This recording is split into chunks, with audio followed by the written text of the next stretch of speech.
Este es el segundo vídeo de ampliaciones de capital mediante emisión de acciones y concretamente voy a explicar qué es el derecho preferente de suscripción.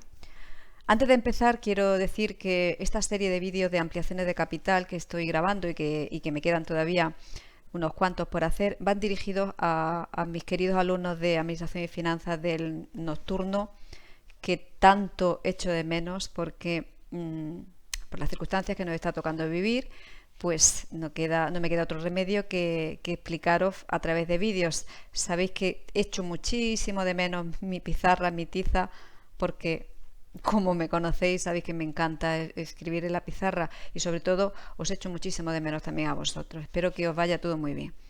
Bueno, voy a explicar lo que es el derecho preferente de suscripción.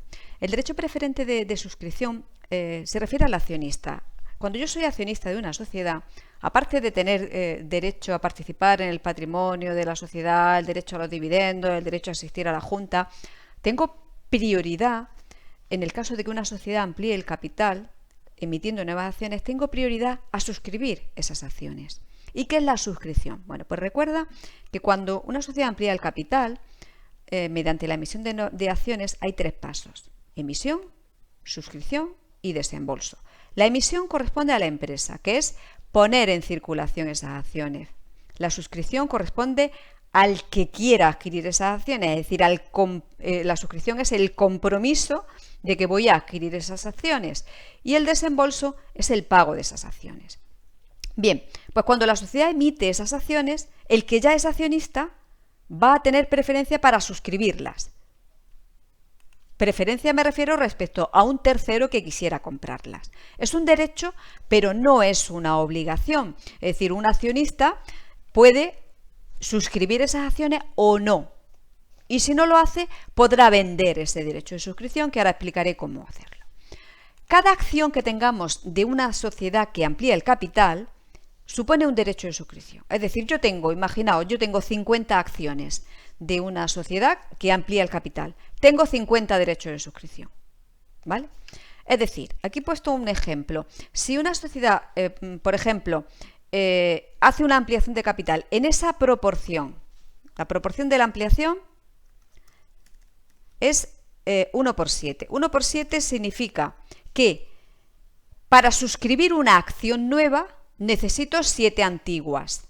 7 antiguas o 7 derechos de suscripción. Porque he dicho que cada acción antes de la ampliación es un derecho de suscripción. Por tanto, si yo tengo 50 derechos de suscripción, por supuesto que voy a poder adquirir más de una, lo voy a poder adquirir en esa proporción. Pero lo mínimo que necesito para suscribir una acción son 7 derechos de suscripción. Es decir, una persona que no sea accionista necesitaría primero comprar esos 7 derechos de suscripción para adquirir una acción nueva. Bueno, eso lo explicaré con un ejemplo completo de cálculos de acciones que se pueden adquirir en una ampliación de capital. Pero ahora lo que vamos a ver es cómo cuantificar, cómo valorar ese derecho de suscripción por lo que acabo de decir, porque el que no es accionista puede decidir venderlo. Vamos a representar con la letra D mayúscula el derecho de suscripción. Hay dos formas de calcular el valor del derecho de suscripción. Hoy voy a explicar una y con otro vídeo explicaré la segunda forma. Esta forma es muy sencilla, es simplemente restarle al valor contable que tiene la empresa antes de la ampliación el valor contable que tiene después de la ampliación. Bueno, tengo que recordar que es el valor contable. El valor contable se obtiene dividiendo el patrimonio neto entre el número de acciones. Y el patrimonio neto aquí he puesto que es capital social más reserva, pero por supuesto habría que sumar el beneficio que tenga la empresa. Importante que recuerdes que si una sociedad emite las acciones con prima de emisión, es decir, por encima del valor nominal, esa prima de emisión también es una reserva y se tiene que incluir en el patrimonio neto. Te lo digo porque el ejemplo que voy a hacer es a la par y no hay prima de emisión, pero si lo hubiera, lo incluiríamos dentro del patrimonio neto. Bueno, el ejemplo es el siguiente. Voy a borrar los datos que no me da el ejercicio. Uy, perdona. No sé a dónde le da. Tonta estoy.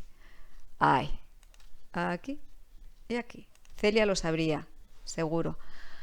Capital social antes de la ampliación, 120.000. Me dan las reservas, 14.000. Valor nominal de la acción, 1.000. la ampliación de capital se hace en 20.000 euros, es decir, queremos incrementar la cifra de capital social en 120.000 y lo hacemos a la par, es decir, el valor de emisión igual al valor nominal.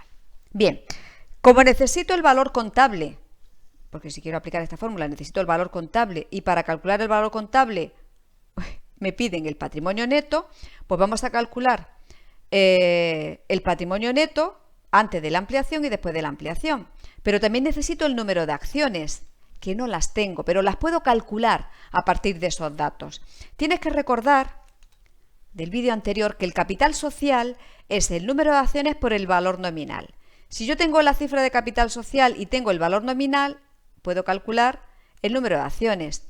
Es decir, si yo divido los 120.000 entre el valor nominal, me dará el número de acciones.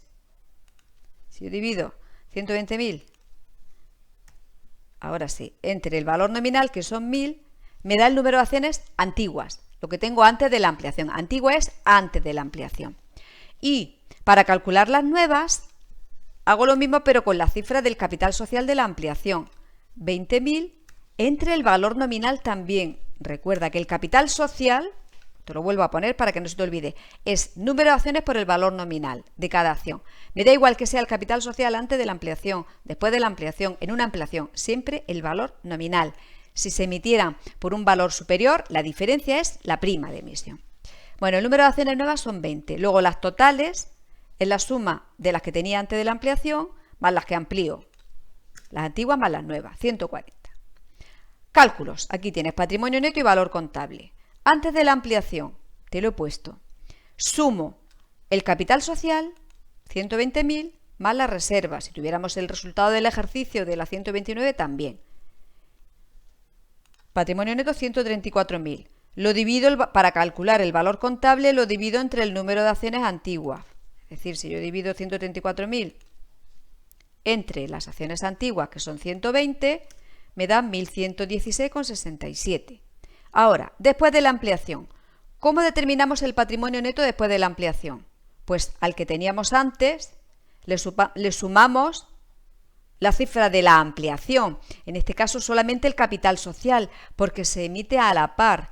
Pero repito, si se emitiera con prima de emisión, esa prima de emisión la sumaríamos aquí también, ¿vale? Me sale un patrimonio neto de 154.000.